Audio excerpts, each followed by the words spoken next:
Hello friends, welcome back to my channel. ये हमारा law of torts का lecture 2 है फॉर यूजीसी नेट जेआरएफ। ठीक है, तो बिना टाइम वेस्ट करे शुरू करते हैं। इसमें हम क्या पढ़ेंगे? पहले वाले में हम पढ़ चुके थे जो हमारी डेफिनेशंस थी नेचर का। इसमें हम क्या पढ़ेंगे? हम पढ़ेंगे जनरल प्रिंसिपल्स क्या है हमारे टॉर्टियस लायबिलिटी के। क्या पढ़ेंगे? जनरल प्रिंसिपल्स के बारे में। ठीक है, देखो, in order to constitute a tort, हमने फर्स्ट क्लास में क्या पढ़ा? टॉर्ट हमारा क्या माना जाता है? एक सिविल रॉन्ग माना जाता है। क्या? Civil wrong. ठीक है, तो ये जरूरी है इस टॉर्ट के लिए दो एसेंशियल कंडीशंस फुलफिल होना। हमने फर्स्ट क्लास में भी पढ़ा था, हम इसमें दोबारा उस चीज को रिवाइज कर रहे हैं। क्या हमने बोला कि टॉर्ट के लिए सबसे ज्यादा जरूरी क्या चीजें होती है? कि कोई एक्ट हुआ हो या ओमिशन हुआ हो डिफेंडेंट के पार्ट पे, एंड वो एक्ट या ओमिशन जिसकी वजह से लीगल डैमेज हुआ हो, जिसका मतलब क्या हुआ? वॉयलेशन ऑफ लीगल राइट जो प्लेंटिफ में वेस्टेड था। देखो, इसमें तीन चीज आई। क्या हमने बोला? कोई एक्ट या ओमिशन हुआ हो, अभी इसका मतलब समझेंगे, डिफेंडेंट के पार्ट पे। दूसरा हमने बोला जिसकी वजह से लीगल डैमेज हुआ हो, और क्या वॉयलेट हुआ हो? लीगल राइट वॉयलेट हुआ हो। किसका वॉयलेट हुआ हो? प्लेंटिफ का। तो इसका मतलब क्या हुआ? टॉर्ट का अगर हम सिंपल मीनिंग देखें कि कोई लीगल राइट जो है, कोई लीगल राइट था, लीगल राइट किसका होएगा? प्लेंटिफ का होगा। वो लीगल राइट था प्लेंटिफ का। और कोई ड्यूटी थी, लीगल ड्यूटी किसकी थी? डिफेंडेंट की थी। जो वो ड्यूटी क्या करी गई है? यहाँ पे ब्रीच करी गई है, तोड़ी गई है, जिसकी वजह से क्या हुआ है? लीगल डैमेजेस हुए हैं। किसको हुए हैं?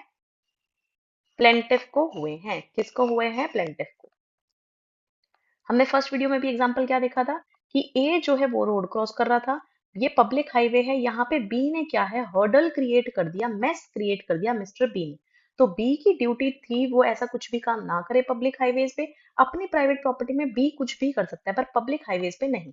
मिस्टर ए का राइट था यहाँ से पास बाय होने का। तो यहाँ पे डैमेजेस किसको हुए? मिस्टर ए को हुए। क्यों हुए? क्योंकि मिस्टर बी ने अपनी ड्यूटी क्या करी है? ब्रीच करी है। ओके, अब हम पढ़ते हैं मतलब एक्ट और ओमिशन का। एक्ट और ओमिशन का मतलब देख लेते हैं। एक्ट और omission in order to held the person liable, अगर तुम्हें टॉर्ट में किसी भी पर्सन को लायबल करना है तो उसने कोई ऐसा एक्ट किया हो which he was not expected to do. मतलब उसने कोई ऐसा एक्ट किया हो जो हमने उसे उम्मीद नहीं करी थी कि वो चीज करे।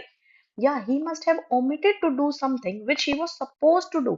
या भाई तेरे को ये काम करना था बट तूने omit कर दिया, तू भूल गया, तूने वो काम नहीं किया। इसका एग्जांपल देखते हैं पहले वाले का, कि तेरे को वो ऐसा काम कर उसने ऐसा काम कर दिया जो उसको नहीं करना था। ही वॉज नॉट एक्सपेक्टेड।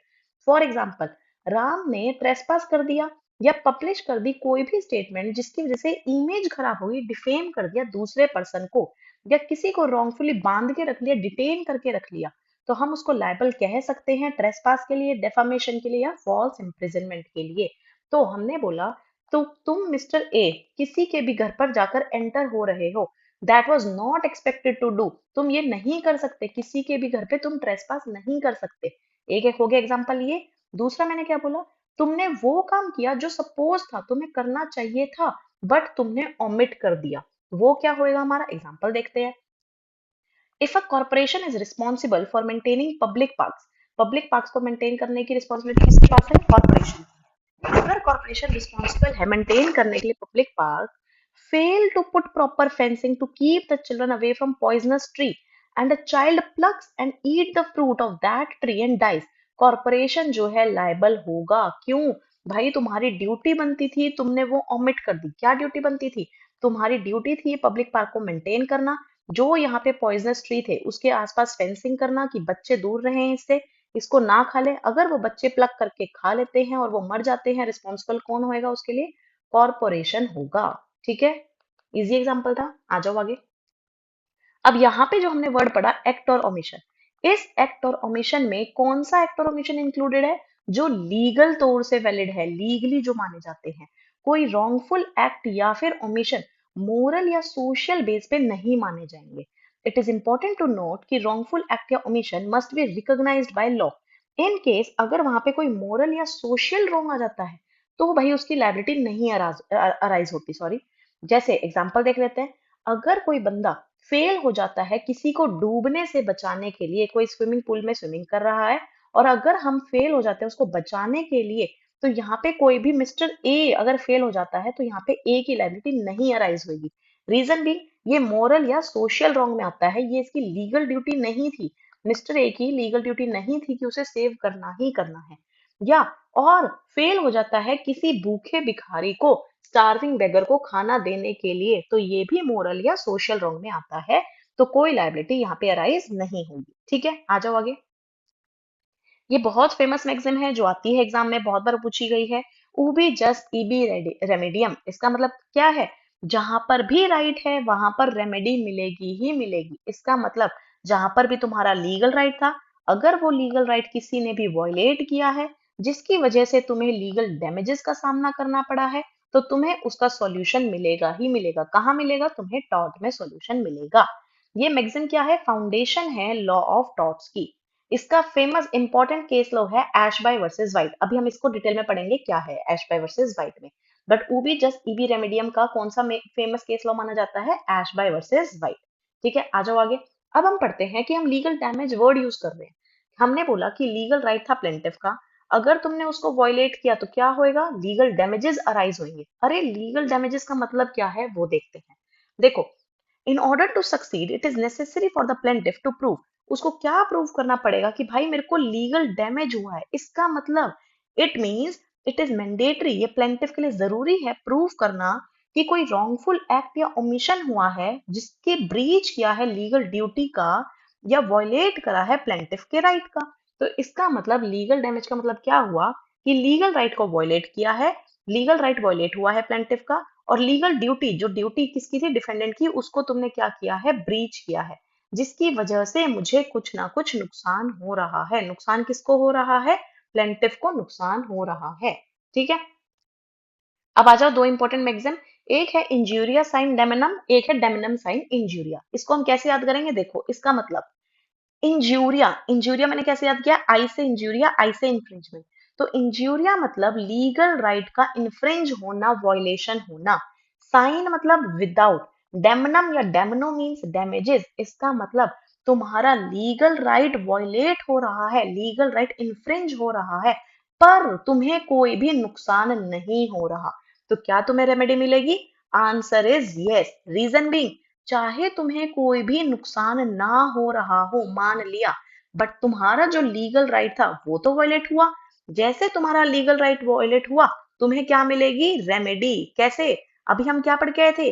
उबी जस्ट ईबी रेमेडियम, जहां पर भी तुम्हारा राइट होगा वहां पर तुम्हें क्या मिलेगी? रेमेडी मिलेगी। इसलिए हमने बोला चाहे तुम्हें डैमेज ना हो रहा हो, बट अगर लीगल राइट वॉयलेट हुआ है, you will be getting remedy. ठीक है, देखते हैं। This maxim means violation of a legal right without causing any damage या harm या loss to the plaintiff। ठीक है, इन जनरल देखो दो काइंड ऑफ टॉर्ट्स होते हैं, एक होता है एक्शनेबल पर से, एक होता है नॉन एक्शनेबल पर से। देखो, हम जो है टॉर्ट में कई सारी डेफिनेशंस ऐसे पढ़ेंगे जो एक्शनेबल पर से होती है। इसका मतलब क्या होता है? तुम्हें यहाँ पे कितना नुकसान हुआ है, डैमेजेस हुआ है, उसका प्रूफ देने की जरूरत नहीं है, वो एक्शनेबल माना जाएगा। इसका मतलब उसके अगेंस्ट में एक्शन लिया जाएगा। क्यों लिया जाएगा? क्योंकि हमें पता है वहां पर तुम्हारा लीगल राइट वॉयलेट हुआ है। ठीक है, जैसे कि इसका example, trespass to land is actionable even though no damage has been caused to the plaintiff. इसका मतलब अगर मिस्टर ए मिस्टर बी के घर में एंटर कर भी जाता है, वो सिर्फ एंटर किया, वो हो गया हमारा ट्रेसपास। एंटर करा, बट यहाँ पे चाहे उसका डैमेज ना किया हो मिस्टर बी का, तब भी मिस्टर ए को हम लायबल कर सकते हैं। रीजन भी, क्योंकि बेटा जी आप यहाँ पे आकर ट्रेसपास कर रहे हो, मेरी प्रॉपर्टी दैट इज बी की प्रॉपर्टी में बिना पूछे एंटर कर रहे हो, तो मिस्टर बी तुम्हें उस चीज के लिए सू कर सकता है। ठीक है, आ जाओ आगे। इसके important case laws, most important case laws जो माने जाते हैं किसके? इंजूरिया साइन डेमिनम के। पहला है हमारा एश बाय वर्सेस वाइट। एश बाय वर्सेस वाइट जस्ट अभी हम कहाँ सुनकर आए थे? ओबी जस्ट ईबी रेमेडियम वाली मैगजीन में भी। देखो, अब इस केस में क्या हुआ एश बाय वर्सेस वाइट में, पहले हम केस पढ़ते हैं। In this case, the plaintiff was successful in his action against the defendant, even though the defendant did not cause any damage. Plaintiff successful हुआ, चाहे defendant ने कोई भी damage ना किया हो।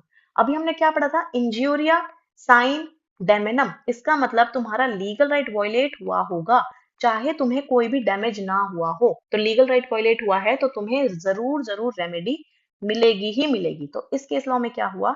In the given case plaintiff was a qualified voter at the parliamentary election, but the defendant एक returning officer था, उसने wrongfully रिफ्यूज कर दिया कि प्लेंटिफ का वोट तो नहीं लेंगे. No loss was suffered by such refusal because the candidate for whom he wanted to vote won the election in spite of that. However, it was held that the defendant was liable. देखो क्या हुआ, इसमें थोड़ा सा बताते हैं, क्योंकि देखो लैंग्वेज बिल्कुल आसान लिखी हुई है, समझ आ रही होगी. हुआ क्या, प्लेंटिफ को मिस्टर एक्स को, कोई मिस्टर एक्स है, उसको वोट डालना था, अपना वोट कास्ट करना था. जब प्लेंटिफ वोट कास्ट करने जा रहा था, जो डिफेंडेंट है उसने प्लेंटिफ को रोक दिया कि भाई मैं तो तेरे को नहीं जाने दूंगा वोट डालने के लिए.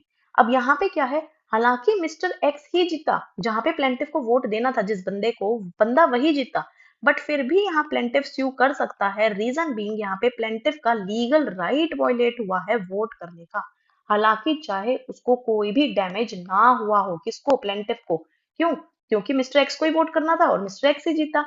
मान लिया कोई डैमेज नहीं हुआ, बट लीगल राइट तो वायलेट हुआ, उसको जो राइट था वोट करने का वो तो वायलेट हुआ. तो यहाँ पे मिस्टर प्लेंटिफ क्या कर सकता है, सू कर सकता है. कहाँ हेल्ड हुआ, एशवाई वर्सेस वाइट में. एक और इंपॉर्टेंट केस लो इसका, Bhim Singh versus state of J&K. इस केस में क्या हुआ, the petitioner, an MLA of J&K Assembly, was detained wrongfully by the police when he was going to attend the assembly session. He was not produced before the magistrate within the prescribed period. Due to this, the concerned member was deprived of his constitutional right to attend the session. Fundamental right to personal liberty was violated. By the time the petition was decided, Bhim Singh was released, but by way of consequential relief, exemplary damages amounting to 50,000 were awarded to him. इसका मतलब क्या हुआ, जब mister plaintiff यहाँ पे क्या जा रहा था, जो हमारा असेंबली सेशन होता है उसको अटेंड करने के लिए जा रहा था, बट जो डिफेंडेंट है उसने क्या किया, उसको रॉन्गफुल तरीके से क्या कर लिया, डिटेन कर लिया. क्या कर लिया, रॉन्गफुल तरीके से डिटेन. तो इसका मतलब यहाँ पे क्या हुआ, प्लेंटिव का जो लीगल राइट था असेंबली अटेंड करने का, वो यहाँ पे वॉयलेट हुआ. तो अगर उसका ये राइट वॉयलेट हुआ तो मिस्टर प्लेंटिव जो है वो स्यू कर सकता है. किसको कर सकता है स्यू, डिफेंडेंट को.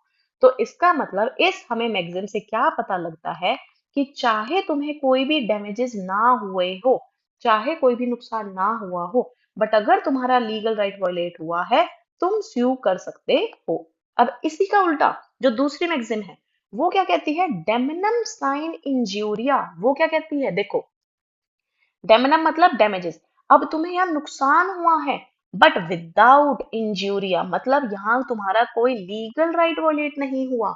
तो बताओ, क्या डैमेजेस अगर मेरे को हुआ है बट मेरा लीगल राइट वॉयलेट नहीं हुआ, तो क्या मुझे कोई रेमेडी मिल सकती है under taught.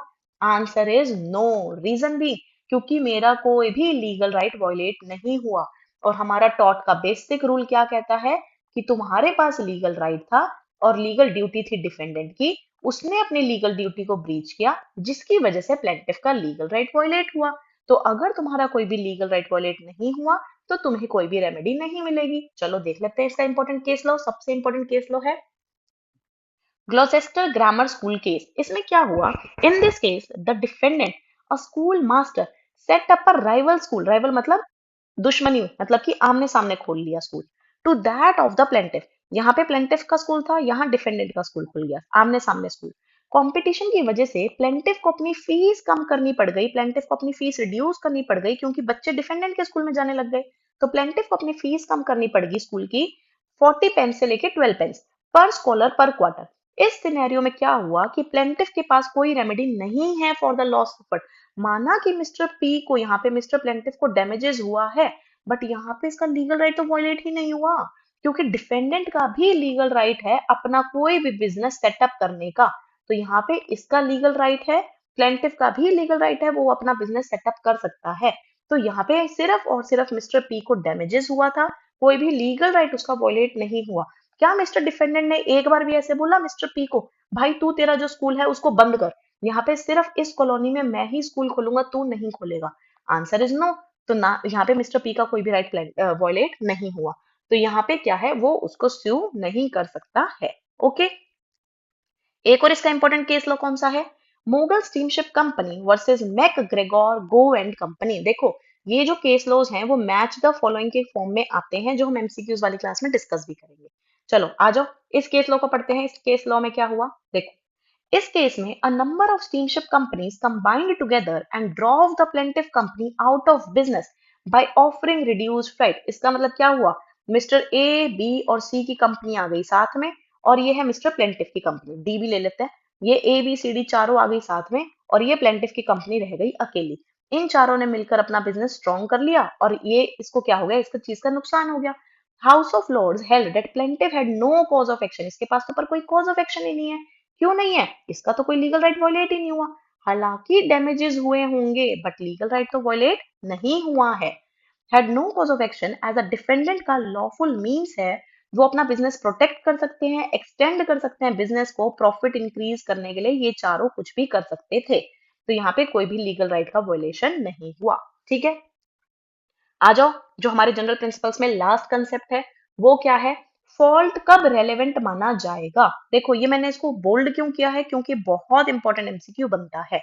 In many of the branches of law of torts, जैसे battery, deceit, malicious prosecution, assault, false imprisonment and conspiracy, यहाँ बोला जाता है क्या स्टेट ऑफ माइंड रेलेवेंट है, आंसर इज यस।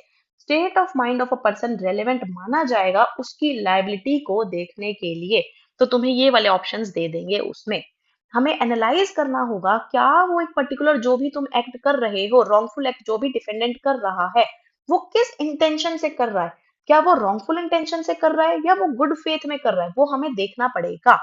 समटाइम्स कभी कभी क्या होता है, जो डिफेंडेंट का कंडक्ट है वो हम किससे कंपेयर कर सकते हैं, रीजनेबल मैन के साथ।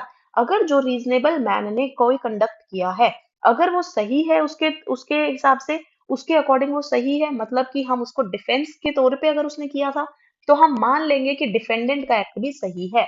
बट अगर रीजनेबल मैन के पॉइंट ऑफ व्यू से देखें कि वो एक्ट अगर गलत है, तो उस चीज के लिए डिफेंडेंट क्या होगा, हमारा लायबल होगा। ठीक है, तो ये छोटी सी ही वीडियो थी जिसमें हमने क्या डिस्कस किया, हमने प्रिंसिपल्स डिस्कस किए। अब नेक्स्ट वीडियो में हम क्या डिस्कस करेंगे, डिफेंसेस। फिर डिफेंसेस के बाद इन तीनों क्लास की हम क्या लाएंगे, एमसीक्यूज लाएंगे। ठीक है, तो मिलते हैं अपनी नेक्स्ट वीडियो में। Thank you for watching.